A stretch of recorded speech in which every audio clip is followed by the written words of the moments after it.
26 जनवरी 1950 को हिंदुस्तान जमहूरी हुआ, यानी अपने मुल्क में अपने लोगों पर अपना कानून लागू हुआ। आज़ाद हिंदुस्तान का अपना दस्तूर बनाने के लिए डॉक्टर भीमराव अंबेडकर की सदारत में 29 अगस्त 1947 को 7 रुकनी कमेटी तश्कील दी गई, जिसको मुल्क का मौजूदा दस्तूर मुरतब करने में 2 साल 11 माह और 18 दिन लगे। दस्तूर साल असम्बली के मुख्तलिफ इजलास में इस नए दस्तूर की हर एक शेख पर खुली बहस हुई।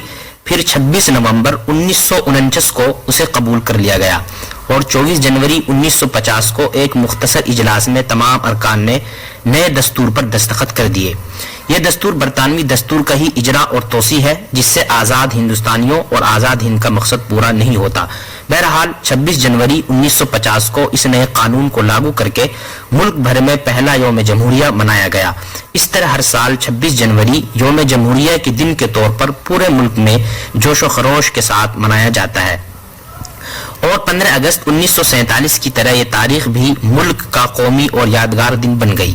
26 जनवरी को जश्न के तौर पर क्यों मनाते हैं, तो आइए तारीख के औराक का मुशाहिदा करते चलें। जश्न का ये दिन हिंदुस्तानियों को यूं ही नहीं मिला, इसके लिए बड़ी से बड़ी कुर्बानियां देनी पड़ी, लाखों जानों के नजराने पेश करने पड़े, तब जाकर 26 जनवरी को जश्न मनाने का ये जरूरी मौका हिंदुस्तानियों को नसीब हुआ। अंग्रेजों का पहला काफिला 1601 में दौरे जहांगीरी में ही हिंदुस्तान आया था। इस हिसाब से हिंदुस्तान से अंग्रेजों का इनखिला 1947 में 346 साल बाद हुआ। इस दौरान जुल्म व बर्बरियत की एक तवील दास्तान लिखी गई थी, जिसका हर सफ़ा हिंदुस्तानियों के खून से लालजार है। जज्बा आज़ादी से सरशार और सर पर कफन बांध कर वतन अजीज और अपनी तहजीब व तमद्दुन की बका के लिए बेखतर आतिश अफरंगी में कूदने वालों में मुसलमान पेश पेश थे। जंग आज़ादी में मुसलमानों की कुर्बानियाँ अगर अलग कर दी जाएं तो हिंदुस्तान की आज़ादी की तारीख कभी मुकम्मल न होगी। आज़ादी मिलने के बाद सबसे बड़ा मसला ये उठा कि मुल्क का दस्तूर कैसा हो, मजहबी हो या लामजहबी, अक़लियत और अक्सरियत के दरमियान हुकूक किस तरह तय किए जाएं।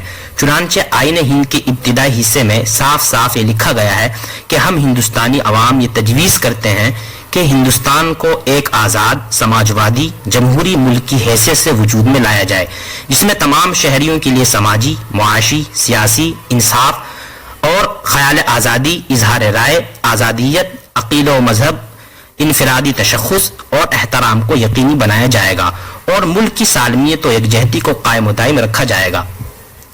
आज़ादी के बाद मुल्क में सेकुलर जमहूरी निज़ाम नाफिज कराने में जमीयत उलमा हिंद के रोल को नज़रअंदाज नहीं किया जा सकता। जमीयत उलमा हिंद की जनरल सेक्रेटरी मौलाना हिफ्जुर रहमान सेवहारवी ने बहैसियत रुकन दस्तूर साज असम्बली में अक़लियतों को मुराद दिलाने में अहम किरदार अदा किया है। 1971 में इंदिरा गांधी ने दस्तूर के इसी इब्तिदाइये में लफ्ज़ सेकुलर का इजाफा किया था।